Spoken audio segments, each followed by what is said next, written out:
네, 굿모닝 YTN 3부 이어갑니다. 이재명 민주당 대표가 오늘 이미 기소된 공직선거법 위반 사건 재판을 받기 위해서 법원에 출석합니다. 이제 재판을 받으면서 검찰 수사에 대비해야 하는 처지가 된 건데요.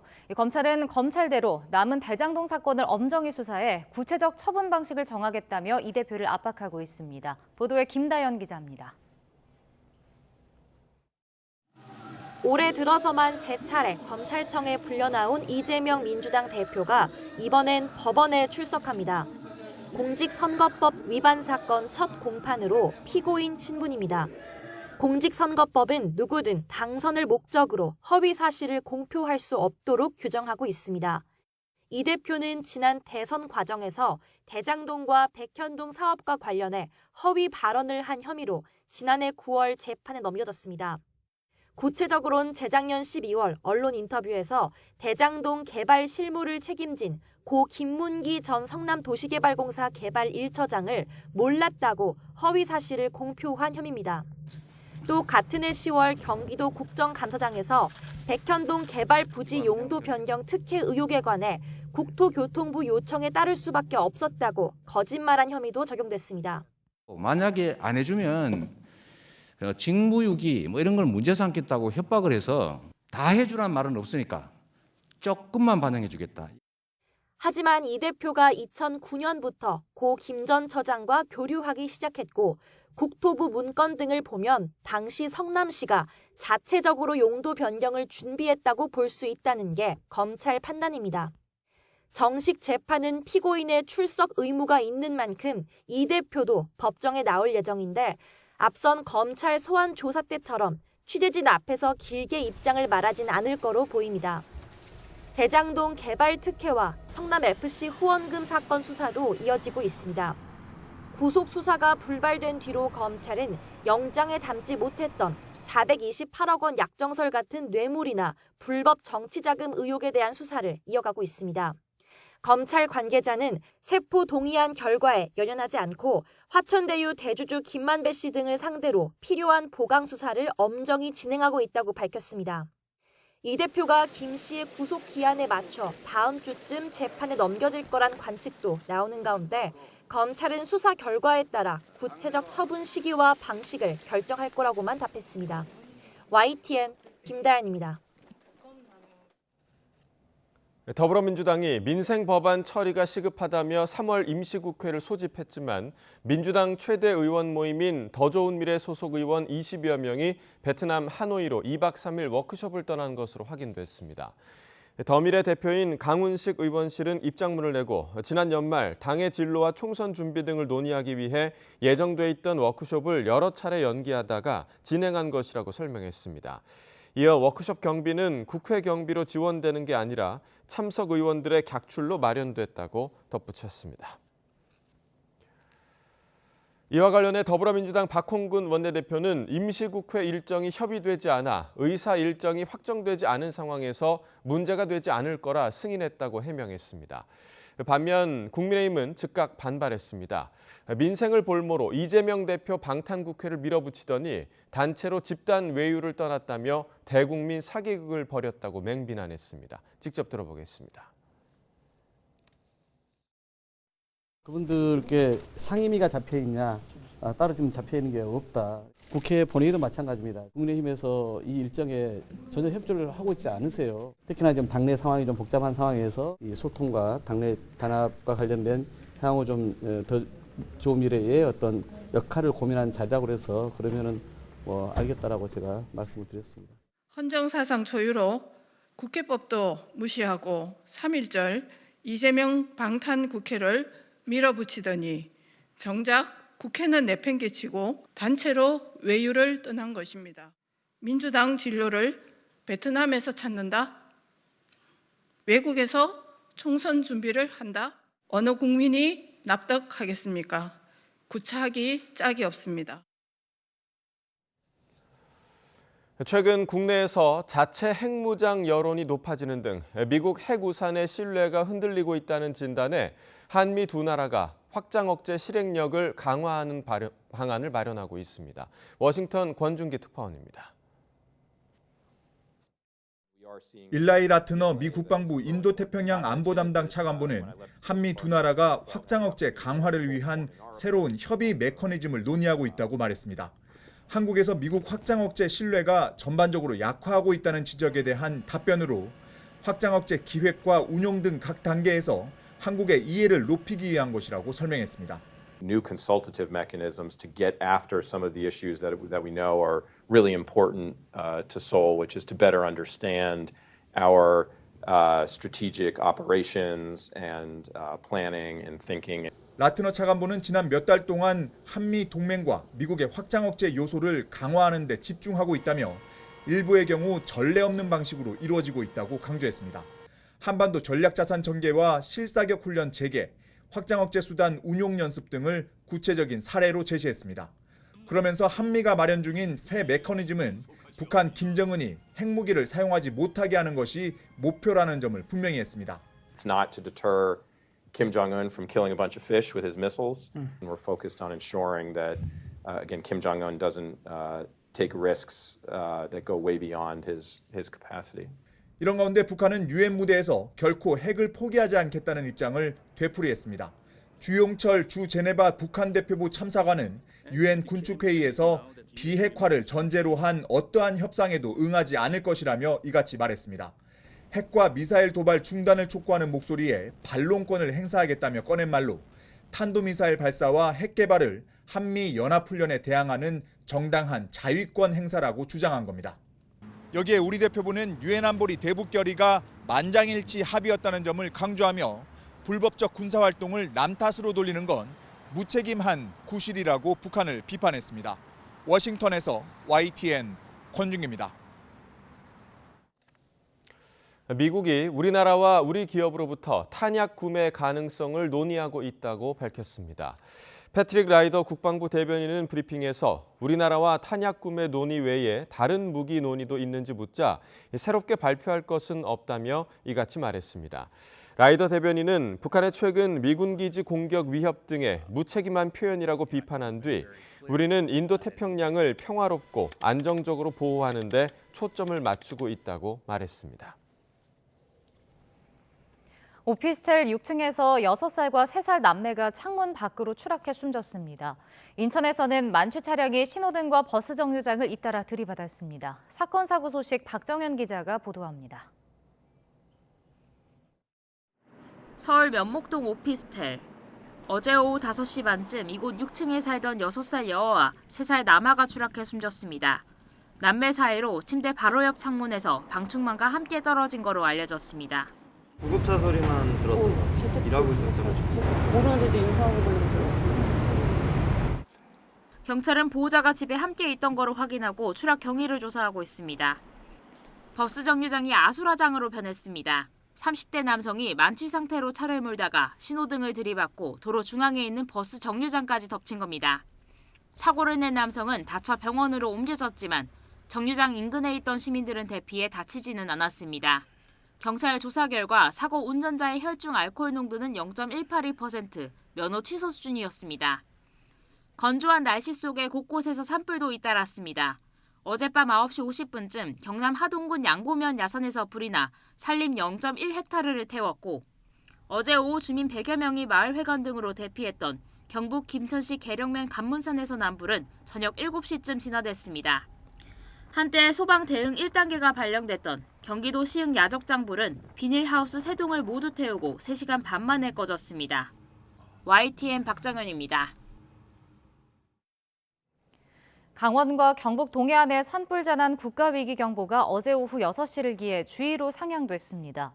산림청은 지난달에 내린 눈으로 동해안은 산불 위험이 다른 지역보다 낮았지만 건조경보에 강풍까지 겹치며 산불 위험이 커져 산불 재난경보를 관심에서 주의로 상향했다고 밝혔습니다. 이에 따라 섬 지역을 제외한 전국 대부분에 산불 재난경보 주의가 발효 중입니다. 마비됐던 법원 전상망이 어젯밤 대부분 정상화됐습니다. 하지만 법원 일반 사무는 물론 재판까지 차질을 빚으면서 법원 행정처장까지 나서서 사과했습니다. 보도에 최민기 기자입니다. 법원 사건 검색 시스템에 접속하려 하자 접속할 수 없다는 안내가 뜹니다.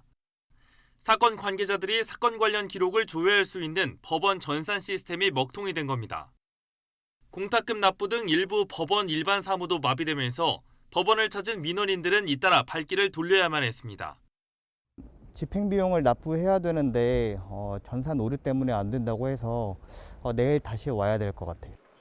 판사 등 직원들이 이용하는 법원 내부 전산망도 온종일 장애를 겪었습니다. 재판 일정을 입력하거나 사건 관련 자료를 열람할 수 있는 내부 시스템이 모두 열리지 않으면서 일부 재판부가 급하게 재판 날짜를 바꾸는 등 실제 차질로도 이어졌습니다. 특히 소제기, 자료 제출 등 모든 작업이 전자소송으로 이루어지는 민사재판에 불편이 집중됐습니다. 수도권의 한 고등법원 부장판사는 재판 준비에 필요한 기본적인 절차도 불가능하다며 컴퓨터가 켜지지 않는 상황에 비유하기도 했습니다. 시스템이 먹통이 된 건 최근 문을 연 수원회생법원, 부산회생법원과 관련한 데이터 작업 때문으로 파악됐습니다. 법원행정처는 지난달 28일 밤부터 두 법원에 필요한 사건 데이터를 옮기면서 충돌을 막기 위해 전산망 가동을 잠시 중단했는데 여기서 오류가 발생하면서 작업이 계속 지연된 겁니다. 7억 7천만 건에 달하는 방대한 분량도 작업이 지연된 원인 가운데 하나였습니다. 작업을 마치기로 한 날 새벽까지도 데이터 이관이 끝나지 않자 전산망이라도 다시 가동하려 했는데 여기서도 작업이 지연됐다는 게 법원행정처 설명입니다. 결국 김상환 법원행정처장은 재판 사무와 전자소송 시스템을 이용하는 국민께 큰 불편을 끼쳤다며 공식 사과했습니다. 법원행정처는 어젯밤 11시부터 법원 내외부 시스템이 정상화됐지만 수원회생법원과 부산회생법원은 추가 데이터 이관 작업으로 오는 6일부터 정상적인 업무가 가능할 것이라고 설명했습니다. YTN 최명기입니다. 국민의힘 차기 당대표 후보들이 마지막 TV토론회에 나섭니다. 김기현, 안철수, 천하람, 황교안 후보는 오늘 오후 국민의힘 당대표 후보자 토론회에 참석합니다. 내일부터 책임 당원들을 대상으로 한 투표가 시작되는 만큼 이번 TV토론에서도 울산 땅 의혹을 비롯해 내년 총선 승리 전략 등을 두고 후보들 간 난타전이 예상됩니다. 국민의힘 당권주자인 김기현 후보가 자신의 울산 KTX 역세권 땅 투기 의혹과 관련해 자신은 물론 경쟁 후보와 민주당 의원들을 경찰에 수사 의뢰했습니다. 김 후보 측 법률 지원단장인 김기훈 변호사는 어제 경찰청에 김 후보와 안철수, 황교안 후보, 더불어민주당 양이원영, 황운하 의원 등 5명에 대한 수사 의뢰서를 제출했다고 밝혔습니다. 의뢰서에는 김기현 후보가 공무원의 직권을 남용해 도로 노선을 바꾸도록 했는지와 나머지 4사람이 허위 사실을 유포해 김 후보의 명예를 훼손했는지를 수사를 통해 밝혀달라는 내용이 담겼습니다.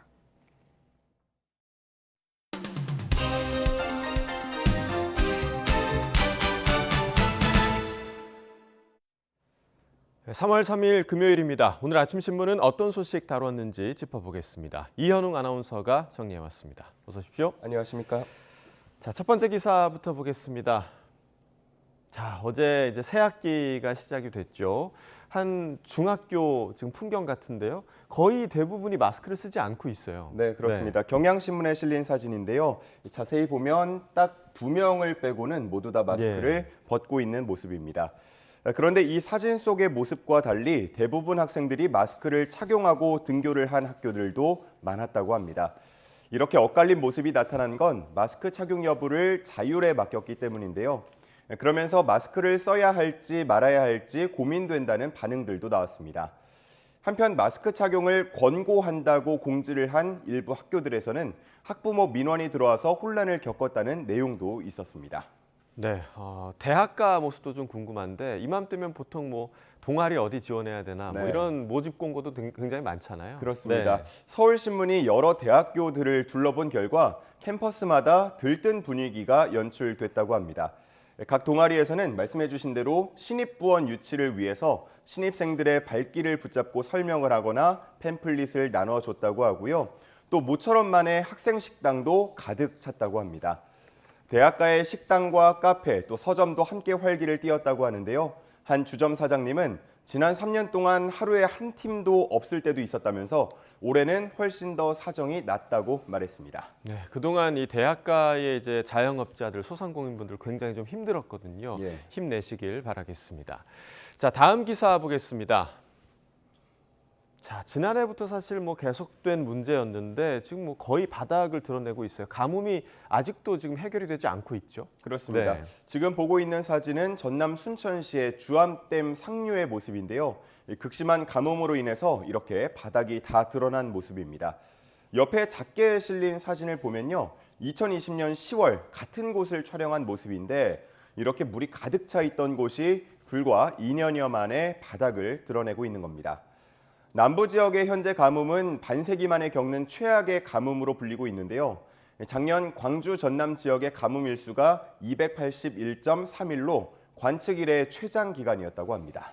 네, 이렇게 가뭄이 지속되면 써야 할 물 확보에도 좀 비상이 걸리잖아요. 네, 그러면 물론입니다. 여수 광양산단은 생산 일정을 조정하기 시작했고요. 또 상가와 가정에서는 절수 캠페인을 벌이고 있습니다. 그러면서 6월 장마철이 오기만을 기다리고 있다고 하는데요. 수자원 공사 관계자는 만일 이번 여름에도 비가 충분히 오지 않으면 제한급수까지 갈 수도 있다고 말했습니다. 이런 남부 지역의 심각한 가뭄은 이상기후 현상인 라니냐로 인해서 장마 전선이 남부 지역까지 하강하지 못했기 때문으로 분석되고 있는데요. 한 전문가는 이번 가뭄만 넘길 것이 아니라 대체 수자원 개발 등 중장기적인 비상대책에 투자해야 한다고 말하고 있었습니다. 네, 이런 이상기후 현상이 앞으로는 조금 더 잦아질 수 있기 때문에 네. 이걸 전제하에 좀 해갈 방안이 마련이 됐으면 좋겠습니다. 자, 다음 기사 보겠습니다. 자, 계속해서 고물가가 계속되고 있는데 이제는 학원비까지 오르나 봐요. 네, 그렇습니다. 한국일보의 기사에 나온 표현을 그대로 빌리자면 한국에서 학원비는 아낄 수 없는 돈입니다. 마침 옮기려고 했다면 그나마 다행이지만 잘 다니고 있는 학원을 이 수강료 인상 때문에 바꾸는 건 쉬운 일이 아닌데요. 각 학원들은 인쇄물과 교재를 만드는 종이값도 오르고 또 강사 인건비 등 부대 비용이 모두 다 올라서 수강료를 올리지 않고는 버틸 재간이 없다고 말하고 있었습니다. 기사에 나온 학원비 인상률을 보면 적게는 10% 남짓부터 많게는 25% 정도까지 오르는 모습이었습니다. 네, 그래도 이렇게 학원비를 올리게 되면 학부모들의 반발이 상당할 것 같은데 네. 그래서 좀 꼼수를 부리는 곳도 있다고요? 네, 그렇습니다. 학원비는 아무래도 저항이 크다 보니까 그동안 무료로 제공했던 교재비나 차량비를 새로 받는 경우도 있다고 합니다. 결국 학부모 입장에서는 10% 이상 지출이 커진 건 똑같은 모습이었습니다. 이렇게 사교육비 지출이 커지면 아무래도 서민들에게 더 뼈아프게 다가갈 수밖에 없는데요. 교육의 빈부격차 문제가 심해질 거라는 우려도 나오고 있습니다. 네. 고물가가 여러모로 이제 빈부격차를 좀 심화시키는 요소가 될 수 있는데 고물가의 고통에서 좀 빨리 벗어났으면 좋겠습니다. 자, 다음 기사 보겠습니다. 자, 최근 뭐 유아인 씨 사례도 있고요. 프로포폴 관련 기사가 굉장히 좀 많이 나오고 있습니다. 그런데 병원에서 오히려 이제 권하는 경우도 좀 많다고요. 네, 그렇습니다. 피부과에서 레이저 시술을 받거나 아니면 치과에서 사랑니 발치, 또 신경치료를 할 때와 같이 통증을 동반하는 시술이나 치료를 받을 때 병원에서 수면 마취를 하는 경우가 많다고 합니다. 조선일보가 조사한 약 30개 병원 중에서도 29곳이 수면 마취를 할 때 이 프로포폴을 사용하는 걸로 나타났는데요. 이런 병원들에서는 환자가 원한다고 하거나 의료진이 시술하기 편하다는 이유로 수면 마취를 권장하는 걸로 나타났습니다. 의료기관이 프로포폴 사용을 부추긴다는 지적이 나올 수밖에 없습니다. 네, 이 프로포폴은 뭐 많은 분들이 아시다시피 향정신성 의약품이잖아요. 그래서 남용해서는 안 되는데 이렇게 하다 보면 중독이 될 수도 있죠. 네, 그렇습니다. 기자가 프로포폴 중독성에 대해서 한 병원에 물었는데요. 소량만 사용하기 때문에 문제가 되지 않는다. 걱정하지 않아도 된다는 답을 들었다고 합니다. 하지만 익명을 요구한 한 전문의는 프로포폴은 소량만 사용하더라도 사람에 따라서 쉽게 중독될 수 있기 때문에 조심해서 사용해야 한다고 말했고요. 또 대부분 병원에서 마취과 전문의를 두지 않고 투약을 하고 있기 때문에 위험할 수 있다고 경고했습니다. 네, 뭐 아무리 소량이라고 해도 정말 필요한 경우에만 사용해야 할 것 같고요. 또 병원에서도 과한 권유는 좀 자제해야 할 것 같습니다. 자, 마지막 기사 보겠습니다. 자, 세계 병원 평가에서 우리나라 병원들이 또 상위권에 랭크가 됐네요. 네, 그렇습니다. 중앙일보에 실린 기사인데요. 미국 주요 시사 주간지 중 하나인 뉴스위크가 글로벌 조사 기관인 스타티스타와 함께 실시한 평가 결과인데요. 세계 250위 안에 국내 병원 18곳이 이름을 올렸습니다. 주요 평가 항목은 의료 전문가에게 받은 추천과 의료 성과 지표, 또 환자 만족도 등이었는데요. 국내 병원 중에서 가장 높은 순위를 기록한 곳은 29위로 서울 아산병원이 차지했고요. 이어서 삼성 서울병원, 서울대병원, 세브란스병원, 서울 성모병원, 또 분당 서울대병원 등의 순으로 100위 안에 이름을 올렸습니다. 작년 하반기에 뉴스위크가 발표한 임상 분야별 최고 병원 평가에서도 국내 병원들이 높은 순위에 올랐는데요. 서울 아산병원이 내분비 내과 분야에서 세계 3위를 기록했고요. 삼성 서울병원이 암 분야에서 세계 6위를, 또 서울대병원이 소아과 분야에서 세계 16위를 차지했습니다. 한편 전체 세계 랭킹 1위를 차지한 병원은 미국의 메이오 클리닉으로 나타났습니다. 네, 굿모닝 브리핑 오늘 여기까지 듣겠습니다. 이현웅 아나운서와 함께했습니다. 고맙습니다. 감사합니다.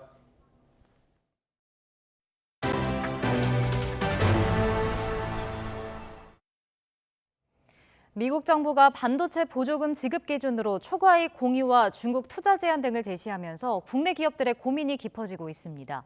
무리한 요구지만 미국 중심의 반도체 공급망 참여를 거부할 수 없기 때문인데요. 아직 협의가 진행 중인 가드레일 세부 내용에서 유리한 결과를 얻기 위해 우리 정부와 기업들은 총력을 기울이고 있습니다. 보도에 박홍구 기자입니다. 미국 반도체법의 최우선 목표는 세계 주요 기업들이 반도체 제조 설비를 미국에 짓게 해 안정적인 공급망을 구축하겠다는 것입니다. 이를 위해 보조금을 지급하겠다면서도 기업들이 받아들이기 힘든 심사 기준을 제시했습니다. 기업은 반도체 투자 계획을 밝히고 수익 전망치를 제출해야 하는데 보조금을 1억 5천만 달러 이상 받는 기업은 초과 수익 일부를 미국 정부와 공유해야 합니다. 미국 정부가 우리 기업의 회계 장부까지 들여다보겠다는 얘기입니다. 또 국방안보 분야에 첨단 반도체를 우선 공급한다는 조항도 있습니다. 무리한 요구지만 보조금을 신청하지 않을 경우 미국 중심의 반도체 공급망에서 벗어나겠다는 의미로 해석될 수 있어 우리 기업들로서는 어쩔 수 없는 상황입니다. 보조금을 신청하지 않겠다라고 한다는 말은 우리는 미국 상무부의 뜻에 따르지 않겠다라는 거고, 그게 이제 오히려 그 다음에 규제라든지 제재 대상이 될 수도 있는 거고, 그런 부분을 보면은 뭐 물류 여자 묻기로라도 신청을 해야 되지 않겠나. 더 큰 문제는 보조금을 받으면 중국에 10년간 신규 투자를 할 수 없다는 가드레일 규정입니다. 이 규정의 세부 내용을 놓고 우리 정부와 기업은 현재 미국 측과 협의 중인데 이달 중에 내용이 확정될 예정입니다. 이미 대규모 미국 투자 계획을 밝힌 삼성전자와 SK하이닉스는 중국에서도 메모리 반도체 공장을 운영하고 있어 이들 공장에 대한 후속 투자가 어려워질 수 있습니다. 이와 관련해 정부 관계자는 미국도 우리 입장을 잘 알고 있다며 이를 어떻게 반영할지 면밀히 살펴보는 중이라고 말했습니다. 미국이 반도체 지적재산권과 생산장비 공급망을 장악하고 있어 우리에겐 선택의 여지가 별로 없지만 중국은 여전히 우리 반도체의 최대 고객입니다. 인공지능 기술 발달로 반도체의 중요성이 새삼 강조되는 시점에 미중 간 반도체 패권 다툼 속에서 묘수 찾기가 쉽지 않아 보입니다. YTN 박홍구입니다. 미국 전기자동차 업체 테슬라의 멕시코 내 새 공장 부지가 혼전 끝에 결국 미국 접경인 북부 지역으로 결정됐습니다. 안드레스 마누엘 로페스 오브라도르 멕시코 대통령은 현재 시각 28일 정례 기자회견에서 멕시코의 누에보레온주 몬테레이 지역에 테슬라 공장이 설립될 것이라고 밝혔습니다. 이와 관련해 멕시코의 차관급 당국자는 테슬라가 새 공장과 관련해 투자하는 규모가 50억 달러, 약 6조 6천억 원이 될 것이라고 트위터에 밝혔습니다. 이란에서 여학생만을 겨냥한 독가스 공격이 잇따르고 있습니다. 반정부 시위에 맞선 보복성 공격이라는 주장이 나오고 있는데 이란 정부의 늑장 대응이 의혹을 키우고 있습니다. 유재복 기자가 보도합니다. 누군가 들것에 실려 구급차에 오릅니다. 독가스 공격을 당한 여학생입니다. 지난 1일 하루만 이란 아르다빌에 있는 학교 11곳에서 여학생 343명이 같은 수법으로 피해를 봤습니다.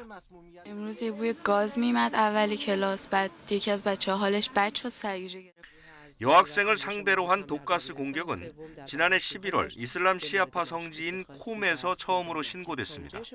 석 달 동안 30여 개 학교에서 1,200명이 넘는 학생이 공격당했습니다. 아직 누가 어떤 이유와 목적으로 테러를 벌인 건지 밝혀지지 않았습니다. 처음엔 난방기기 때문이라던 이란 정부는 뒤늦게 수사를 시작했습니다. دیجی رو ما مأمور کردیم که در این رابطه بیان و تحقیق بکنن که این کمیته از بهترین اساتید سمت‌شناسی کشور و اساتید دانشگاه‌ها 인권단체들은 히잡 의문사로 시작된 반정부 시위를 잠재우기 위한 보복성 공격이라고 주장합니다. 정부가 공모했거나 내버려 두고 있다는 것입니다. 이란 정부는 여학교를 폐쇄하려는 이슬람 근본주의자를 테러의 배후로 지목했습니다. نگران کننده ای رو برای دانش آموزان و اولیا ایجاد کنند. هدفشون هم به تعطیلی کشوندن مدارس. 이란에서 여성 대상 테러는 있었지만 여성 교육권을 겨냥한 공격은 이번이 처음입니다. 여기에 정부의 늑장 대응과 말바꾸기가 계속되면서 의혹은 더욱 커지고 있습니다. YTN 유재국입니다.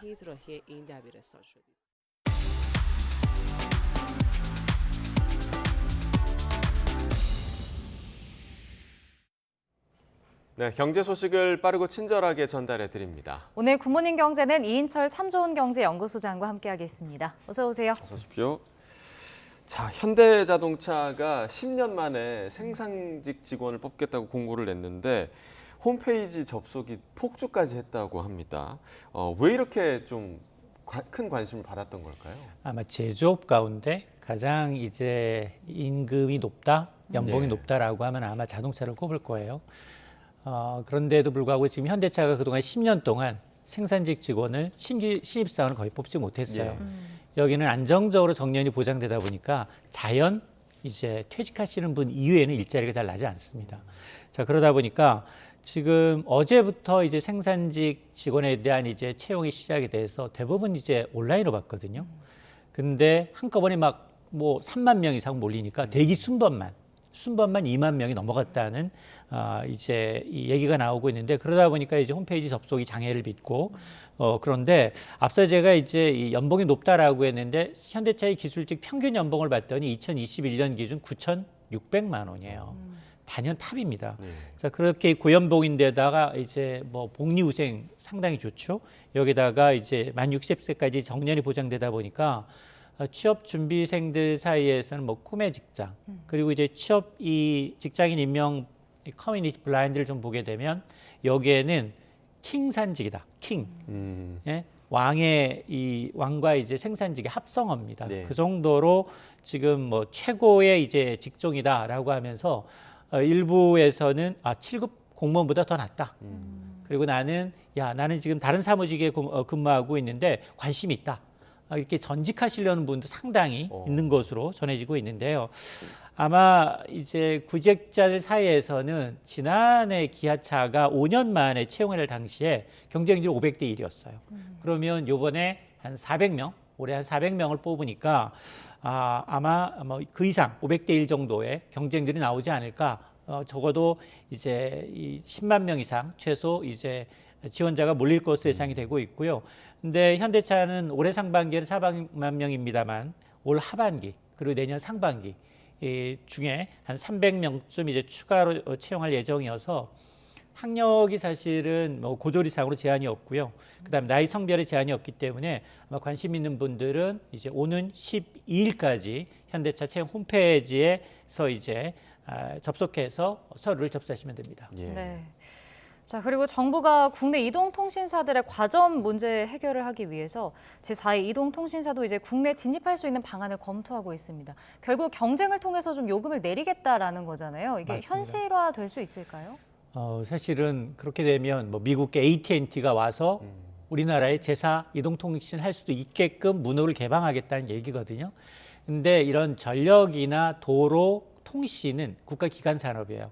그래서 정해놓고 있어요. 외국인 지분이 절대 절반 이상 50%를 넘지 못하도록 49%로 제한하고 있는데 어쨌든 이제 윤석열 대통령이 지금 뭐 이 비상경제회의에서 이 통신과 은행 업종에 어떤 이제 이 과점구도 해소를 좀 해보자라는 이제 이 제안을 했기 때문에 이제 해외 자본의 이제 투자 규제를 좀 풀어서라도 통신 시장 내 활발한 경쟁을 유도하겠다라는 취지여서 아마 외국인 지분 제한 49%도 푸는 것까지 검토를 하고 있는 것으로 보입니다.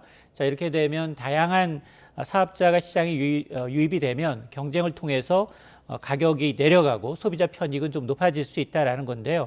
일단 정부의 설명은 이겁니다. 주요국들 가운데 제2사 이동통신 사업자를 두어서 4개 이상 사업자를 갖고 있는 국가가 한 총 15개 정도가 되는데 여기 이전에 3개 이동통신만을 하다가 1개 이동통신을 추가로 더 넣었더니 요금이 평균 2자릿수, 12%가량 인하에는 효과가 있더라라는 겁니다. 자, 그래서 아마 그동안 사실 우리는 그 알뜰 요금제가 굉장히 컸을 것으로 보이지만 실제로 2021년 기준 보니까 이동 3사의 서비스 이 비중이 보니까 무려 97.9%예요. 그러니까 알뜰폰이 상당히 3%를 채 차지하지 못하고 있다는 거거든요. 자, 그러다 보니까 아마 이제 사 이동통신 사업자를 좀 이 허가를 해서 좀 경쟁을 좀 촉진하겠다라는 건데 사실은 일부에서는 그런 얘기도 있어요. 사실 우리가 해봤자느냐, 통신뿐만 아니라 금융에서도 세계 매기를 넣어봤는데도 불구하고 결국은 또 도로 제 5개 은행만 비대해졌거든요. 자, 그렇기 때문에 이제 경쟁 요소를 없앤다 하더라도 효과는 좀 제한적이지 않느냐라는 지적도 있습니다. 뭐 해외 사례가 있다면 좀 기대해 볼 수도 있긴 하겠지만 워낙 3사 체제가 공고해서 효과가 있을지는 좀 물음표가 좀 있네요. 자, 밤사이 해외 경제 소식도 좀 짚어보겠습니다. 뉴욕 증시가 3대 지수 모두 나란히 좀 상승 마감을 했습니다. 맞습니다. 네. 아마 뉴욕 증시 밤에 보시고 주무시는 분들 계세요. 상승 출발하지 않았거든요. 다우지수만 상승 출발하고 나스닥과 S&P 지수는 약세 출발했어요. 근데 지수를 보시게 되면 그래프를 보시면 거의 산등성이 올라가는 것처럼 오전장 내내 고전하던 나스닥과 S&P 500 지수가 오후장 들어서 반등을 해요. 가장 큰 악재는 국채예요. 국채금리가 10년물 국채금리가 어제부터 4%를 뚫더니 더 이제 오르고 있습니다. 이렇게 국채금리가 오르면 이게 무슨 얘기냐? 사실은 주식값은 내려요. 왜냐? 기업들 입장에서는 자본 조달 비용이 늘게 되니까 투자를 안 합니다. 그러니까 굉장히 좋지 않은 징후임에도 불구하고 왜 그러면 반등을 했느냐? 연준 위원들이 바로 전해주고 있습니다. 애틀랜타 연은 총재가 지금 3월에 빅셋 가능성이 상당히 높아졌어요. 미국의 물가 수준이 높아지고 특히나 오늘 발표됐던 주간 실업 급여 신청자 수도 오히려 줄었습니다. 7주 연속 이제 20만 건을 밑돌다 보니까 연준이 굉장히 공격적으로 금리를 올릴 수밖에 없는 환경이 조성이 되고 있는데 지금 이 애틀랜타 연은 총재가 3월에 25 베이시스 포인트 정도면 괜찮다. 25 베이시스 포인트 인상을 지지한다. 이 발언이 전해지니까 굉장히 이제 3월 이제 급등했던 50배 빅스텝 가능성이 조금 후퇴한 것도 영향을 미쳤는데요. 어쨌든 이제 계속해서 이제 국채금리 연준 위원들의 발언에 따라서 시장은 아마 3월 22일 현지 시간으로 3월 22일까지 굉장히 이제 불확실성, 변동성이 좀 커질 가능성이 높고 또 이날 발표됐던 이제 이 인건비, 단위 노동 비용도 올랐어요. 인건비가 계속해서 오르고 있습니다. 이 단위 노동 비용이 4분기에 전분기 대비 3.2% 올라서 예비치 1.1%의 3배가량 올랐기 때문에 아마 연준은 굉장히 긴축의 고삐를 주려고 노력을 할 것으로 보이고요. 유럽 증시도 소폭 상승했고 또 국제유가 역시 올랐는데 국제유가는 중국 때문입니다. 중국의 이 구매관리자협회 제조업 경기 지수가 너무 좋으니까 지금 이 국제유가의 경우에는 지금 배럴당 78달러 16센트까지 올라서 어제보다 0.47달러 상승한 채 마감을 했습니다. 네. 자, 마지막은 중국 소식인데요. 내일부터 이제 중국의 최대 정치 행사죠. 양회가 열립니다. 근데 이제 올해 중국이 경제 성장률 목표치를 5% 정도로 이제 제시할 것으로 보이는데 우리 기업들도 좀 주목을 하고 있을 것 같아요. 그렇습니다. 아마 이제 중국의 연례 이 정치 이벤트 가운데 가장 크고요. 전인대와 전협이 열립니다. 이게 2개 회의가 동시에 이제 3월 초에 열려서 일주일간 진행이 되는데 우리가 주목하고 있는 건 일단 경제 성장률 목표치 그리고 지금 뭐 중국 경제도 굉장히 지난해 좋지 않았기 때문에 어떤 경기 부양책을 내놓을 것인가 여기에다가 향후 5년간 중국을 이끌어갈 지도부가 이미 다 정해져 있지만 그래도 여기에서 확정이 됩니다. 올해 최대 관심사는 과연 이제 이 올해 성장률 목표치를 얼마나 제고갈 것인가에 관심이 쏠리고 있는데 올해가 3기 시진핑 정부의 첫 해예요. 그래서 지난해는 사실 굴욕이었어요. 이 코로나 봉쇄 때문에 중국 경제가 3% 성장에 그쳤습니다. 예상치 5.5% 크게 밑돌았거든요. 그러다 보니 보수적으로 잡는다 하더라도 올해 최소 5% 정도 이상 이 성장률 목표를 제시할 가능성이 높고 또 하나가 미중 갈등이 지금 굉장히 격화되고 있어요. 자, 이런 가운데 과연 중국이 어떤 해법을 내놓을 거냐. 첨단 기술 투자를 확대해서 미국의 압박을 좀 관통하는 돌파하려는 의지를 내비칠 것으로 보이는데 무엇보다 시급한 건 중국의 이 부동산 경기예요. 중국 경기 한 30%를 차지하는데 너무 좋지 않거든요. 그냥 부동산 경기 부양책을 어떤 게 내놓을 거냐를 한번 관심 있게 보시고 특히 우리나라거든요. 우리나라 지금 뭐 통신주 비롯해서 굉장히 후끈하게 리오프닝주 오르고 있거든요. 지금 한국은행에 따르면 올해 만일 중국이 5% 성장하게 되면 우리나라도 GDP가 0.3%포인트 견인되는 효과가 있다. 물론 과거에 비해서 견인되는 효과는 좀 반감된 경우는 있지만 그럼에도 불구하고 한국의 성장률 제고 여기다가 수출이 늘어날 수 있고 대중국 수출이 늘어날 수 있고 중국인 관광객이 유입되면서 그 효과도 좀 볼 수 있다. 다만 이 리스크를 꼽으라면 중국이 경제가 좀 살아나게 되면 에너지, 이제 물가가 좀 자극할 수 있는 부분은 리스크 요인으로 꼽고 있습니다. 네. 여전히 뭐 수출 의존도가 높기 때문에 좀 주목해야 할 사항일 것 같습니다. 이인철 소장과 경제 이야기 나눠봤습니다. 고맙습니다. 고맙습니다.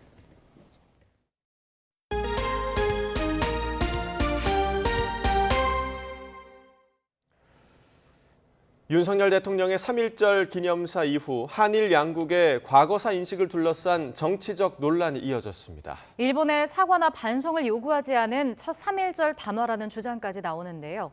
역대 대통령의 3.1절 기념사 30건을 한동호 기자가 분석해봤습니다. 일본은 과거 군국주의 침략자에서 우리와 보편적 가치를 공유하고 안보와 경제, 그리고 글로벌 아젠다에서 협력하는 파트너가 되었습니다.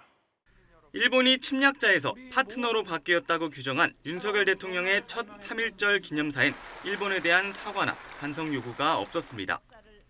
문재인, 박근혜 전 대통령이 재임 당시 모든 3.1절 기념사에 사과나 반성 등을 촉구했던 것과 뚜렷한 대조를 이뤘습니다. 일본은 역사를 직시하고 역사 앞에서 겸허해야 합니다. 한때 불행했던 과거로 인해 때때로 덧나는 이웃나라 국민의 상처를 공감할 수 있을 때 일본은 신뢰받는 나라가 될 것입니다. 가해자와 피해자라는 역사적 입장은 천년의 역사가 흘러도 변할 수 없는 것입니다. 역사를 올바르게 직시하고 책임지는 자세를 가져야 합니다. 문민정부 이후 역대 대통령의 3.1절 기념사를 모두 살펴봤습니다. 2011년 이후엔 모든 기념사에 역사 직시나 과오 반성, 진실 인정 등 과거사에 대한 사과나 반성을 요구하는 표현이 담겼습니다. 이명박 전 대통령은 2010년과 2009년에 일본에 사과를 요구하지 않았고 2008년엔 언급은 했지만 실용을 더 강조했습니다. 역사의 진실을 결코 외면해서는 안 됩니다. 그렇다고 언제까지나 과거에 얽매여 미래로 가는 길을 늦출 수는 없습니다. 노무현 전 대통령은 취임 둘째 해까지 말을 아끼다가 2005년부터는 위안부 문제와 역사 왜곡, 독도 문제까지 한일 간의 갈등 현안을 구체적으로 언급했습니다. 두 나라 관계 발전에는 일본 정부와 국민의 진지한 노력이 필요합니다. 과거의 진실을 규명해서 진심으로 사과하고 반성하고 그리고 배상할 일이 있으면 배상하고 그 연후에 화해해야 합니다. 김대중 전 대통령의 기념사엔 일본에 딱 한 번 올바른 역사인식을 촉구했는데 취임 첫 해 일본이 통절한 반성과 사죄를 언급한 김대중 오부치 선언을 시작으로 한일 관계가 좋았기 때문입니다. 1998년에 김대중 오부치 선언, 그때는 가해자 일본, 피해자 한국, 이 구도를 정확하게 정했습니다. 예. 거기서 이번에는 좀 벗어난 것입니다. 일본의 버르장머리를 고쳐놓겠다고 했던 김영삼 전 대통령은 의외로 재임 기간 내내 3.1절 기념사에서 사과 요구를 담지 않았습니다. 대신 1993년 8월 일본이 고노 담화에서 일본군 위안부 모집의 강제성을 인정하고 사과했습니다. 이후 일본은 1995년 무라야마 담화, 1998년 김대중 오부치 선언, 2005년 고이즈미 담화, 2010년 간 나오토 담화 등에서 통절한 반성이라는 표현으로 과거사 문제에 대한 입장을 밝혀왔습니다. 하지만 2012년 이후 아베 전 총리의 장기 집권 시기에 이 같은 역사인식을 부정하는 우경화의 흐름이 이어졌고 강제동원 배상 판결 같은 현안까지 부각되면서 우리 대통령의 3.1절 기념사에도 이 같은 분위기가 반영됐습니다. YTN 한동우입니다. 역대 세 번째를 맞는 전국 동시 조합장 선거가 오는 8일에 치러집니다. 그런데 선거를 앞두고 조합원들에게 돈과 선물을 뿌렸다가 적발되는 사례가 잇따르고 있는데요.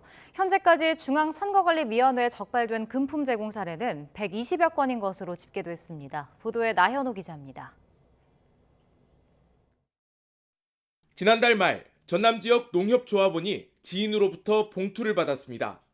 5만 원권 2장과 함께 여러 사람 이름과 연락처가 적힌 쪽지도 들어있었습니다. 나한테 주택에 돈만 준다는 것이 돈 속에 그 명단이 같이 있어버렸던 거예요. 씨가 전화가 와서 그 명단을 달라고 하더라고요. 조합장 선거를 앞두고 금품이 살포됐다는 의혹이 불거진 겁니다. 전남 선거관리위원회는 돈이 어디까지 뿌려졌는지 파악하고 있습니다. 주변을 좀 더 탐문 조사를 해가지고 이게 한 명한테만 줬을 리는 만무할 것 같더라고요. 그 해당 마을만 줬을 리는 만무할 것 같아서. 조합원에게 금품을 돌리다가 적발된 사례는 한두 건이 아닙니다. 후보가 지지를 호소하며 조합원에게 현금을 건네는가 하면 건어물 선물 세트를 돌리다가 걸린 사례도 있었습니다. 심지어 대낮에 카페에서 돈 봉투를 주려다 실랑이가 벌어지기도 합니다. 조합장이 되면 높은 연봉은 물론이고 조합 인사를 비롯한 경영과 사업에 강력한 권한을 갖기 때문에 후보들은 당선에 사활을 걸 수밖에 없습니다. 이번 조합장 선거에서 현재까지 331건의 위법 행위가 확인됐는데 이 가운데 127건이 금품을 주고받은 경우입니다. 지역사회에 기반을 둔 조합 특성상 후보자와 조합원이 혈연과 학연, 지연으로 얽힌 경우가 많아 선거 때마다 과열과 혼탁이 심해집니다. 후보자와 조합원 간 친분관계, 소규모 지역사회에서 신고를 꺼리는 분위기와 그로 인해 오랜 기간 형성된 돈 선거 관행으로 범죄의식이 부족하여 단속이 어려운 환경입니다. 중앙선거관리위원회는 전국 동시 조합장 선거일까지를 돈 선거 척결 특별 단속 기간으로 정해 금품 선거 차단에 집중하고 있습니다. YTN 나연호입니다. 어제 낮 12시 45분쯤 전남 여수 국가산업단지 내 한 화학공장에서 미량의 가스가 누출됐습니다. 이 사고로 현장에 있던 근로자 2명이 가스를 흡입하고 병원으로 이송됐습니다. 현재는 의식을 회복해 건강 상태는 양호한 것으로 전해졌습니다. 경찰은 공장 정비 작업 준비 과정에서 잔류 가스가 누출된 것으로 보고 정확한 사고 원인을 조사하고 있습니다. 전국 각지 조직폭력배를 동원해 해외에 서버를 두고 10조 원대 불법 도박 사이트를 운영한 일당이 경찰의 무더기로 붙잡혔습니다. 울산경찰청 강력범죄수사대는 인터넷 도박 사이트를 개설한 혐의로 30대 A씨 등 16명을 구속하고 대포통장 대여자와 도박 행위자 등 136명을 불구속 입건했습니다. A씨 등은 2019년 9월부터 2년 동안 캄보디아와 미국에 서버를 두고 불법 도박 사이트 46개를 개설해 호텔 카지노 실시간 영상을 틀어주거나 국내외 스포츠 경기 결과에 돈을 걸게 한 혐의를 받습니다. 운전 중에 생긴 시비로 시민을 마구 때린 시내버스 기사가 경찰에 붙잡혔습니다. 전북 전주 안산경찰서는 상해 혐의로 시내버스 기사 A씨를 붙잡아 조사하고 있습니다. A씨는 지난해 12월 5일 전주시 완산구 한 버스 정류장 인근에서 승용차 운전자를 마구 때려 전치 8주의 상해를 가한 혐의를 받습니다. 경찰 조사 결과 A씨는 승용차가 버스 정류장 근처에 정차했다는 이유로 범행한 것으로 드러났습니다. 지난해 생후 9달 된 원아의 얼굴에 이불 등을 덮어 숨지게 한 혐의로 구속된 어린이집 원장이 재판에 넘겨졌다는 소식 전해드렸었는데요. 돌도 안 지난 아들을 떠나보낸 부모는 하루하루를 큰 고통 속에서 보내고 있습니다. 김철희 기자가 직접 만나봤습니다. 베트남에서 온 보티뇽 씨 부부는 어둠이 내리는 밤이 무섭습니다. 부부의 악몽이 시작된 건 지난해 11월 10일.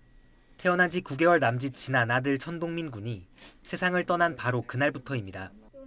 이후 거의 매일 밤 꿈에 아이가 나타나 도와달라고 소리를 칩니다. 아기 사고 후에 얘가 밤에 못 자요. 매번 처음 자서 아기 나와. 등게 아기 여기. 엄마 도와주세요. 엄마 수비 못해요. 사건이 있기 전 두 사람의 한국 생활은 힘들었지만 아이가 있어 버틸 수 있었습니다. 하지만 천군이 떠난 뒤 모든 것이 잿빛으로 변했습니다. 앞으로 어떻게 살아가야 할지, 살아갈 수나 있을지 모든 것이 막막합니다. 애가 있었어. 이게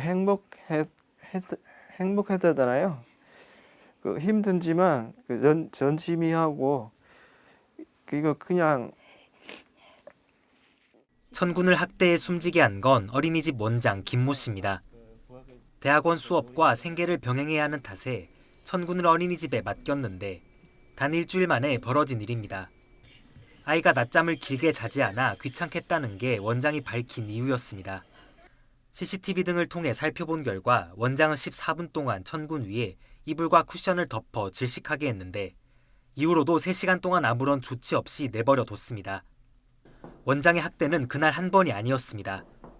조사 결과 원장은 아이를 맡은 다음 날부터 손이나 무릎으로 몸을 누르는 등 무려 25번이나 학대를 이어온 것으로 드러났습니다. 또 수사 과정에서 다른 원아 2명에 대해서도 신체적 학대를 가한 것으로 확인됐습니다. 분노가 들끓는 가운데 원장에 대한 첫 재판이 지난달 열렸습니다.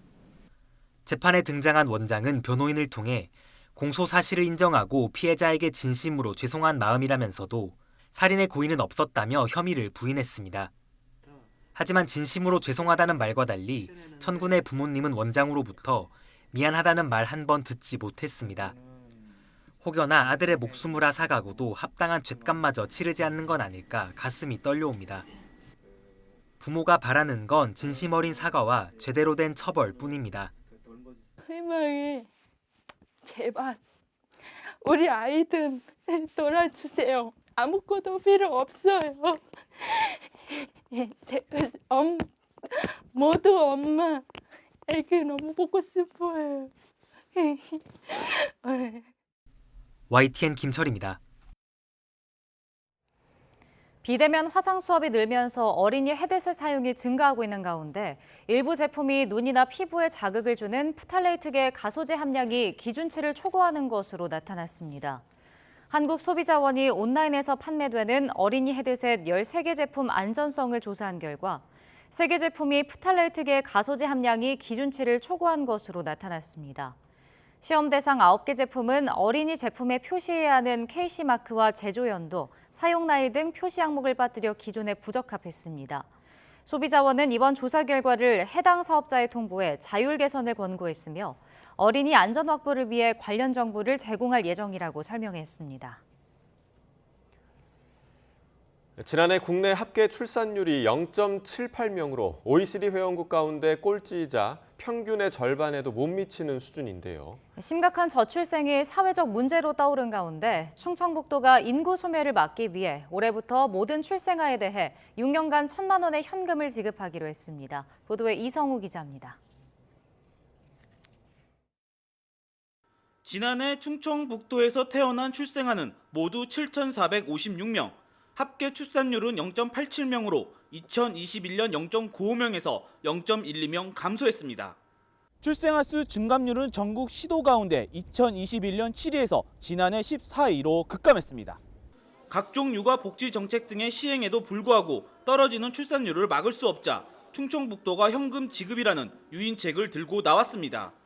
올해 1월 1일 이후 충북에서 태어난 모든 출생아에 대해 6년에 걸쳐 1,000만 원의 현금을 지급하기로 한 겁니다.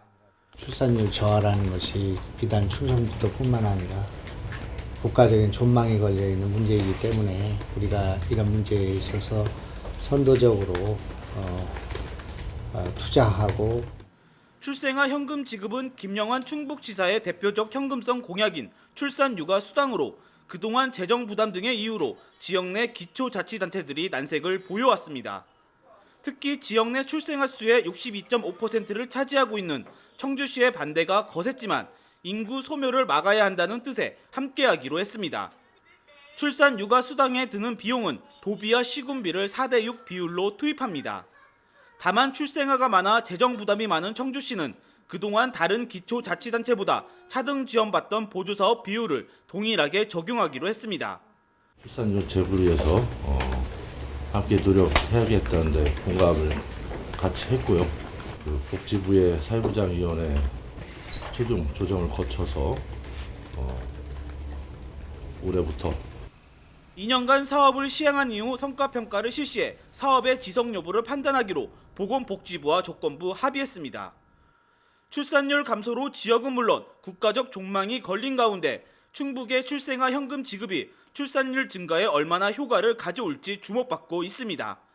YTN 이서우입니다.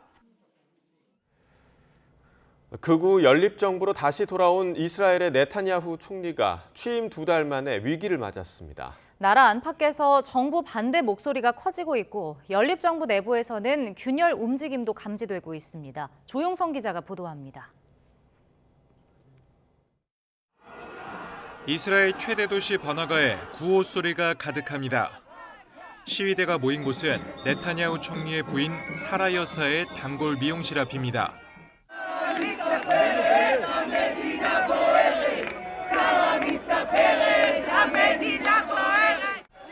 정부가 추진하는 사법개혁안을 반대하는 시위입니다.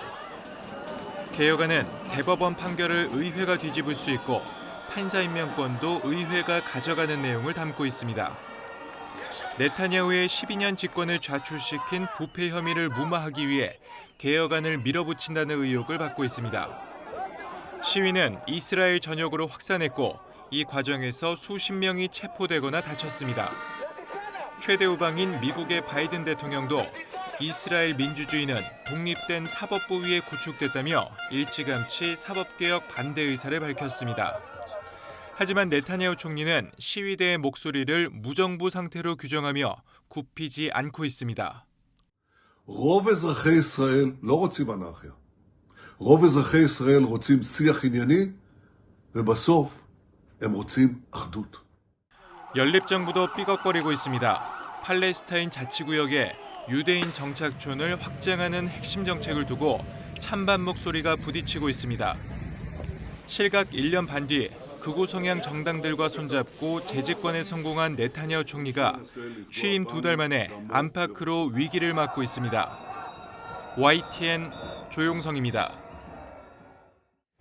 배우 유아인 씨가 마약 투약 혐의로 경찰 조사를 받고 있는 가운데 넷플릭스 오리지널 시리즈 지옥 시즌2에서 하차하게 됐습니다.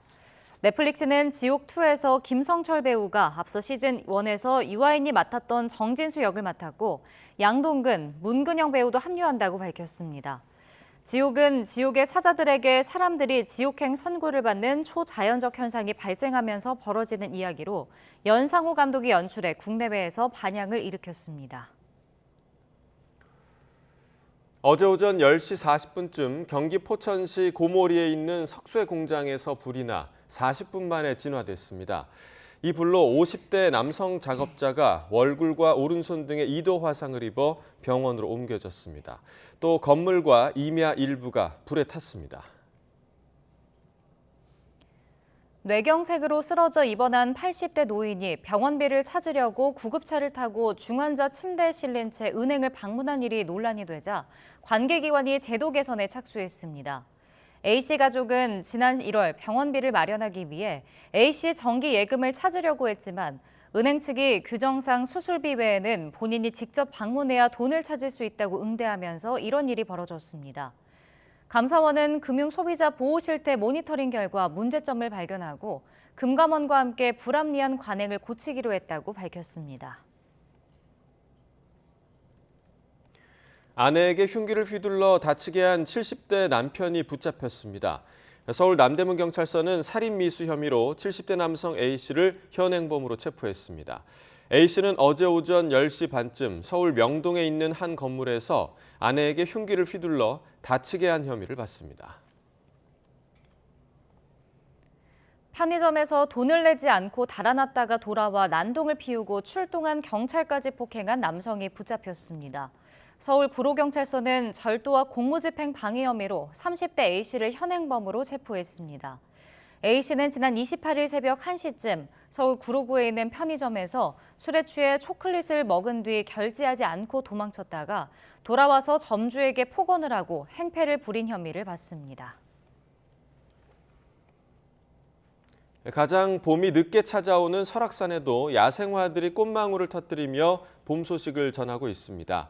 설악산 국립공원 사무소는 최근 신흥사 경내에서 꽃망울을 터뜨린 변산 바람꽃을 포함해 복수초, 노루귀 등 다양한 야생화가 개화하고 있다고 밝혔습니다. 설악산 야생화 개화는 적설과 한파로 예년보다 1, 2주 정도 늦었으며 소공원과 비선대, 비룡폭포 인근 저지대 지역에서 다양한 야생화를 감상할 수 있습니다. 오늘 아침 출근길에도 꽃샘추위가 이어지고 있습니다. 현재 서울 기온은 영하 1.7도로 어제 같은 시각보다도 조금 더 낮은 상태고요. 한낮에는 다행히 따뜻한 서풍이 유입되면서 기온이 크게 오르겠습니다. 다만 이렇게 낮 기온이 오르는 만큼 일교차 또한 10도 이상으로 크게 벌어질 것으로 보이니까요. 요즘 같은 환절기에는 옷차림에 각별히 주의하셔야겠습니다. 오늘도 전국적으로 맑은 하늘이 함께하겠습니다. 다만 연일 맑은 날씨가 이어지는 탓에 건조특보도 확대 강화될 것으로 보이는데요. 특히 지형적인 영향을 받는 동쪽 지방에는 고온 건조한 바람인 양간지풍까지 불어들면서 산불이 비상에 걸렸습니다. 불씨 관리 철저히 해주셔야겠습니다. 현재 기온 살펴보면 서울이 영하 1.7도, 대전이 영하 4.1도 등으로 어제와 비슷하거나 조금 더 낮은데요. 한낮에는 서울이 11도, 대구가 16도까지 오르는 등 예년보다 온화한 날씨를 보이겠습니다. 주말 동안 날씨는 더 온화해지겠지만 일교차가 계속 크게 벌어지겠고요. 당분간 별다른 비 소식 없이 맑고 건조한 날씨가 이어질 전망입니다. 현재 대기질은 대체로 양호한 상태지만 밤부터는 중국발 스모그가 유입되면서 이 중부지방부터 초미세먼지 농도가 짙어질 것으로 보이는데요. 이들 지역에 계신 분들은 호흡기 건강도 잘 챙기셔야겠습니다. 지금까지 YTN 신미림입니다. 네, 이상으로 금요일 굿모닝 YTN 마칩니다. 잠시 후 뉴스라이더가 방송됩니다. 시청해주신 여러분 고맙습니다.